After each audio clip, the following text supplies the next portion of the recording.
বাংলাদেশে জুলাইতে যে তরুণরা প্রাণ দিয়েছিল তাদের প্রতি শ্রদ্ধা জানাচ্ছি, শহীদদের স্মরণ করছি, ৭১ শহীদদের স্মরণ করছি। কারণ বাংলাদেশে হচ্ছে একমাত্র আহমদ ভাষায় একমাত্র দক্ষিণ এশিয়ার রাষ্ট্র যেটা একটা রক্তাক্ত যুদ্ধের মাধ্যমে প্রতিষ্ঠিত হয়েছিল এবং সেখানে প্রত্যাশাগুলো কী ছিল?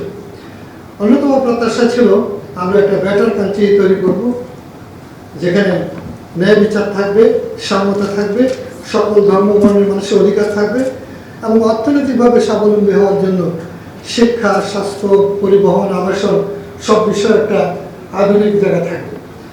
আমি জাপানকে খুব গভীরভাবে দেখেছি যে জাপানিরা এটা কিন্তু ক্যাপিটালিস্ট না, বাট ওদের সব কিছু কিন্তু এখানে সামাজিক সিস্টেম, মানে হাউজিং থেকে শুরু করে ট্রান্সপোর্ট, কথাগুলো বলে আমি আসল জায়গাটা আসবো।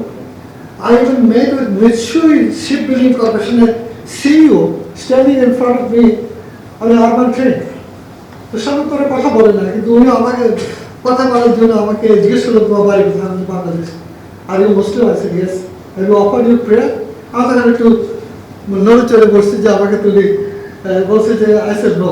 তো পড়লে কীভাবে পড়বে? তার বললো যে আমার কাছে কম্পাস আছে।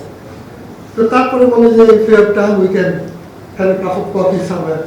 তো পরবর্তীতে আমরা একটা স্টেশনে নামলাম, উনি বলেন যে ডাচ স্টাইলে করি। আমি বুঝি না ডাচ স্টাইলটা কি, ওকে বলে হিজ ইজ হুজুজ, মানে আমরা যা খাবো তুমি তোমারটা দেবো, আমি আমাদের। তো আমি খাওয়া দাওয়া করলাম, কফি টফি খাওয়ার পরে আমি বললাম দেখেন আমি তো এশিয়ান আফটার অল, বাংলাদেশে আমাদের কালচারে আপনি এলাও করেন এই বিলটা আমি দিই, কারণ আপনি অনেক সিনিয়র। তখন কার্ড দিলে ওয়ার্ক হয় না, তখন বলছে না এটা জাপান তো তাহলে আমি দিই। উনি বিলটা দেওয়ারি করলেন এবং তখন আমরা কার্ড দিয়ে দেখি কিন্তু চিফ এক্সিকিউটিভ বলেছিল মিৎসুই শিপবিল্ডিং কর্পোরেশন। তখন উনি আমাকে জিজ্ঞেস করলেন তুমি কেন এখানে আসছো? আসলে I have as a with the prime minister of Bangladesh I am visiting now. তো বলে যে তুমি যে ট্রেনে বসছিল তোমার দেশে এরকম ট্রেন আসছে? আই সেড না। তো তোমার পাশে কে ছিল? আমি যে একটা বয়স্ক মহিলা ছিল। তো তারপরে একটা বাচ্চা ছিল, স্কুলের বাচ্চা, তার সামনে আমি সামনে আপনি ছিলেন। বলছে আমি কে? আচ্ছা you are corporation chief of Mitsui corporation. বলে এরকম ট্রান্সপোর্ট দরকার ফটোগ্রাফ। তো বলে যে তোমার একটা সাহায্যের থালি নিয়ে চলে আসো যে হেল্প আস হেল্প আস। তুমি যেহেতু ব্যবসা করো চোখে চোখে রেখে কথা বলো। যা গল্পটা বড় করবো না, পরে ওনার সাথে আমি আবার পরেও দেখা করেছিলাম। আমি বলতে চাচ্ছি যে বাংলাদেশে আজও এখনো কিন্তু আমরা ইনস্টিটিউশনাল জায়গায় মারাত্মক রকমের পেছনে আছে। আমার এখানে তরুণ আমার সরকারের অফিসাররা আছে, আমি তাদের বলবো যে কাঠামোতে বর্তমান বাংলাদেশ আছে স্মোর of a colonial pattern of group. এখনো পর্যন্ত ডিপ্টি কমিশনার ডিসি হিসাবে আছেন, যিনি কিন্তু ব্রিটিশ আমলে ছিল কালেক্টর। ওইটাই কিন্তু আমরা চেঞ্জ করে আনছি, কিন্তু এখানে যে একটা স্বাধীন রাষ্ট্রতে facilitating trade in industry and economic development ওই জায়গাটা কিন্তু ডিস্ট্রিক্ট লেভেলে নাই। There is no one the district level who is going to promote investment এই জেলাতে। যেমন ধরেন একটা বাংলাদেশের প্রায় আমার বাড়ি কুমিল্লা জেলায় population is more than 5 million, 56 lakhs or something like that. এটা মোর দেন এ কান্ট্রি। অথবা এইগুলো প্রত্যেকটাই কিন্তু আলাদাভাবে এখানে অনেক ছোটো ছোটো এন্টারপ্রাইজ হতে পারে এবং ওখানে সাহায্য দরকার, ডিজাইনিং সেন্টার দরকার, ফাইন্যান্সটা কীভাবে যাবে, এইটা কিন্তু কোনোদিনই প্রাইভেট ব্যাংক, কমার্শিয়াল ব্যাংকের কাছে আশা করাটা দুরূহ। দিনের শেষে তাদের কিন্তু এফডিআর নিতে হয়, ডিপোজিট নিতে হয়, নিয়ে প্রফিট দিতে হবে।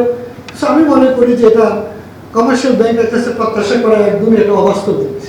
এটা পাকিস্তান আমলে যখন বেসিক করা হয় আজকে বাংলাদেশের স্মল অ্যান্ড করেজ ইন্ডাস্ট্রি, সেটা কিন্তু Pakistan east Pakistan chores industry corporation ছিল। তাদের কিন্তু ছোটো ছোটো ইন্ডাস্ট্রিয়াল প্লট ছিল বিভিন্ন জেলাতে এবং ফাইন্যান্সিং অফিসার ছিল।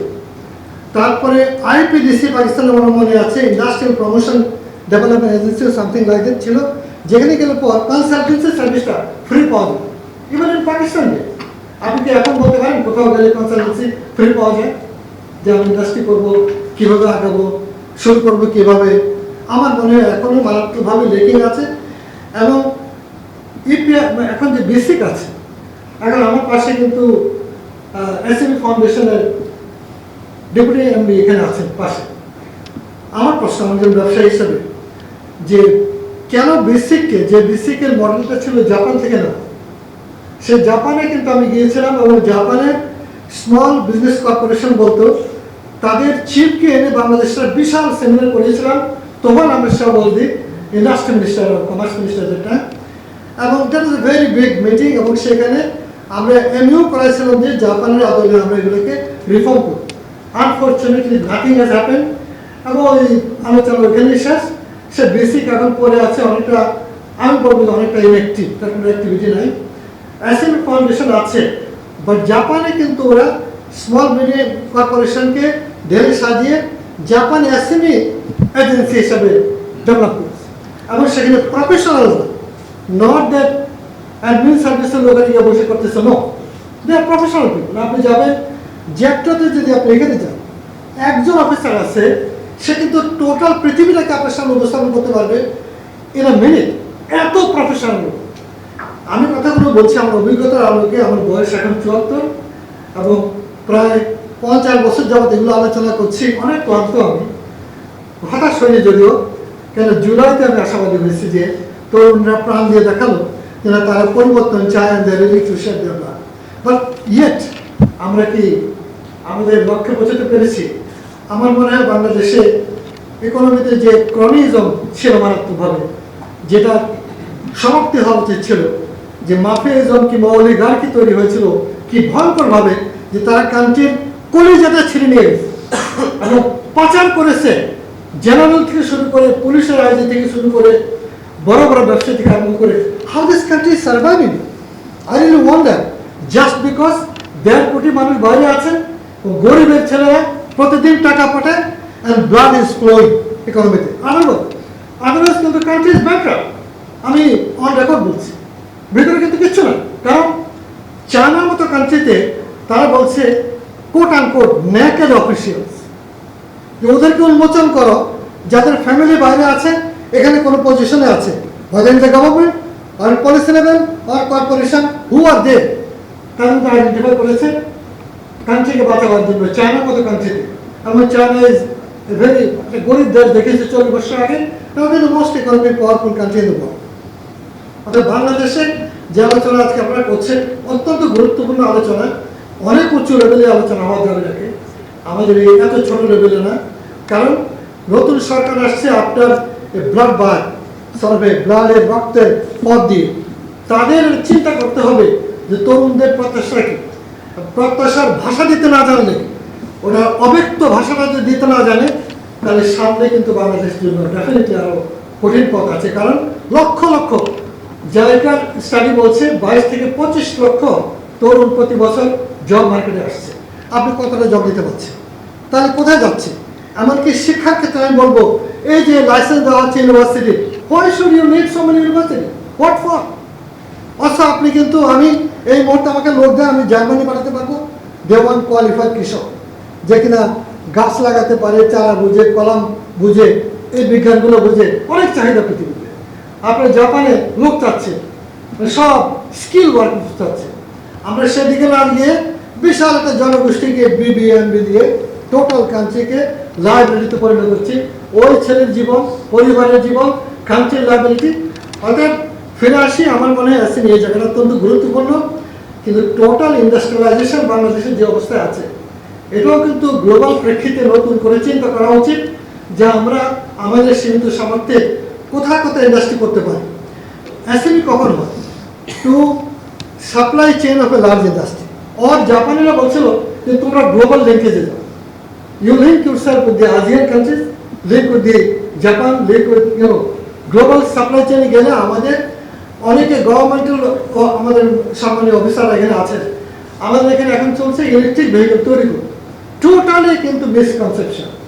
আপনার মার্কেট সাইজ এত ছোট যে ম্যানুফ্যাকচারিংয়ের কোনো স্কোপই এখানে তৈরি হয়।